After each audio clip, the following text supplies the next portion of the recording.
जय हिंद दोस्तों, defence wise studies में आप सभी का स्वागत है। और एसएससी जीडी 2023-24 के बैच जो हम लोग का योद्धा बैच चल रहा है, इसमें सामान्य हिंदी का प्रैक्टिस सेट आज ये 1 है। और आशा करता हूँ कि दोस्त आप लोग इस चैनल से जुड़े हैं तो आप लोगों को बहुत ही अच्छी जानकारी ही मिलेगा। और इसमें मोस्ट इंपॉर्टेंट प्रीवियस ईयर का क्वेश्चन है। तो आइए दोस्तों अपने क्वेश्चन की ओर आगे बढ़ते हैं। दोस्तों तो आज जो हम लोग का पहला क्वेश्चन है वो है प्रशंसक का विलोम। तो प्रशंसक मीन्स क्या होता है? किसी चीज़ की प्रशंसा करना। तो प्रशंसक का विलोम होगा निंदक।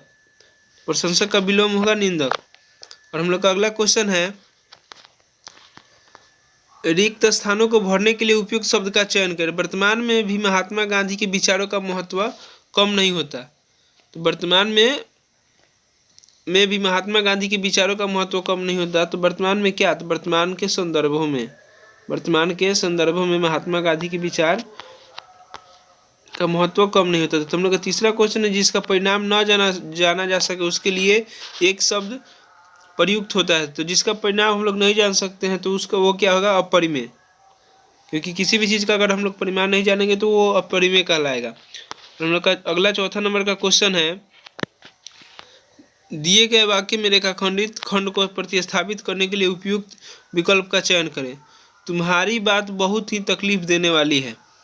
तो तकलीफ का पर्यायवाची क्या होगा? मतलब कष्टदायी। और हम लोग का अगला क्वेश्चन है, तलवार की धार पर चलना मुहावरे का सही अर्थ। तो तलवार की धार पर चलने का अर्थ है संकटपूर्ण कठिन काम करना।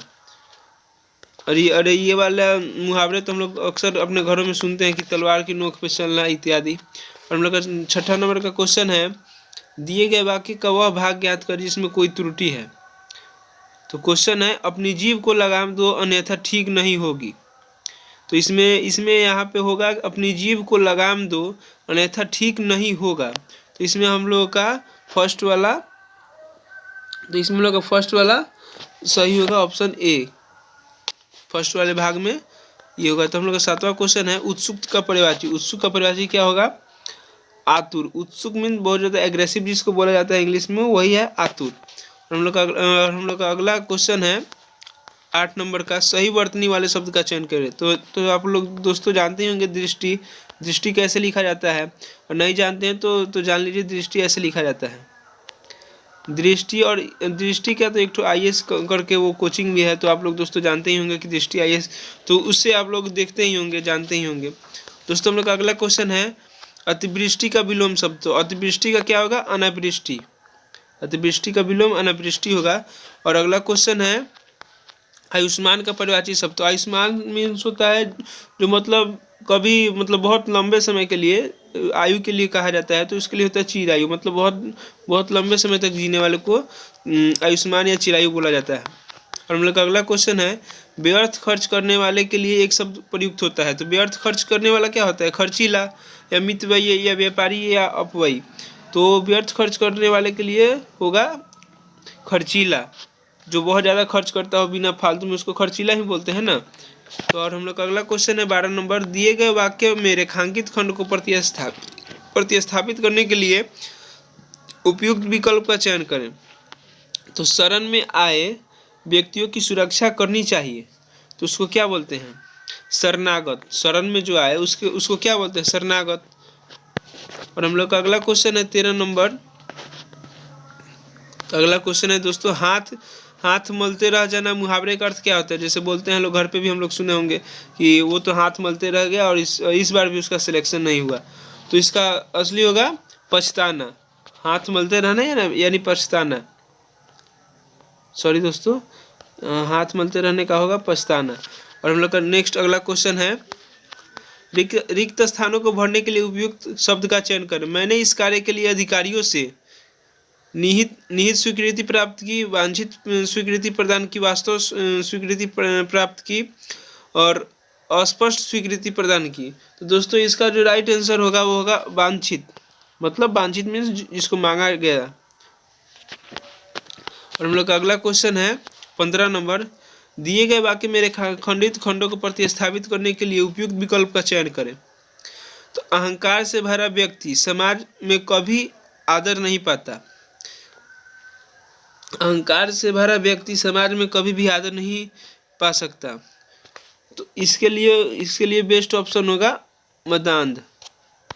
शायद ये आप लोगों को कठिन प्रश्न लग रहा होगा, लेकिन दोस्तों इसका यही होगा। और हम लोग का अगला क्वेश्चन है,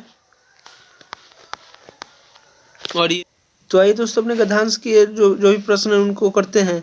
तो गद्यांश को पहले हम लोग एक बार अच्छे से पढ़ लेंगे। तो गद्यांश को पहले पढ़ते हैं। एक बार ऐसा हुआ कि गुजरात देश में बड़ा अकाल पड़ा। उन दिनों गुजरात में कवि भारवी रहते थे। उन्होंने सोचा इस अकाल में चलकर राजा भोज का ही लें। क्या लें? शरण लें। शायद यहाँ पे शरण नहीं होगा।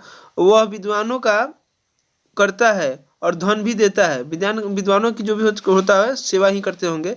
कवि की स्त्री को यह बात आई और दोनों स्त्री पुरुष राजा भोज के में जाने के लिए निकल पड़े। तो दोस्तों पहले हम लोग अपने प्रश्न का 1 नंबर प्रश्न का आंसर देखते हैं। एक बार ऐसा हुआ कि गुजरात देश में बड़ा अकाल पड़ा। तो बड़ा भारी अकाल पड़ता है। अकाल जो भी पड़ता है तो भारी तो अकाल पड़ता है। तो हम लोग का दूसरा क्वेश्चन है, उन दिनों गुजरात में कवि भारवी रहते थे। उन्होंने सोचा कि इस अकाल में चलकर राजा भोज की ही शरण लें। तुम लोग का दूसरा क्वेश्चन है, देखिए दोस्तों इसमें शरण ऑप्शन दिया है। तुम लोग राजा भोज की शरण लें। और वह विद्वानों का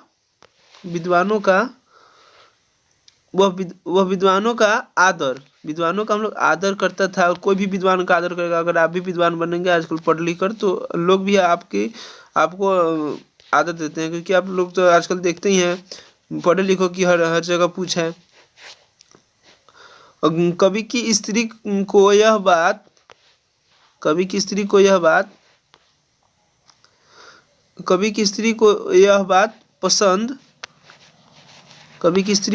पसंद आई और दोनों स्त्री पुरुष राजा भोज के दरबार में चले गए। एक सेकेंड दोस्तों, सॉरी, राजा भोज के दरबार में चले गए। और इसी के साथ दोस्तों हम लोग का ये जो गद्यांश है ये कंप्लीट हुआ। दोस्तों हो सकता है आप लोगों को थोड़ी बहुत दिक्कत हो रही होगी मेरे टोन में, मेरे लैंग्वेज में, लेकिन कोई बात नहीं दोस्तों, अभी नया हूँ और ये शायद मेरा पहला ही वीडियो यूट्यूब पे। तो दोस्तों फिर से मिलेंगे कल एक नए वीडियो के साथ। तब तक के लिए दीजिए इजाज़त। धन्यवाद।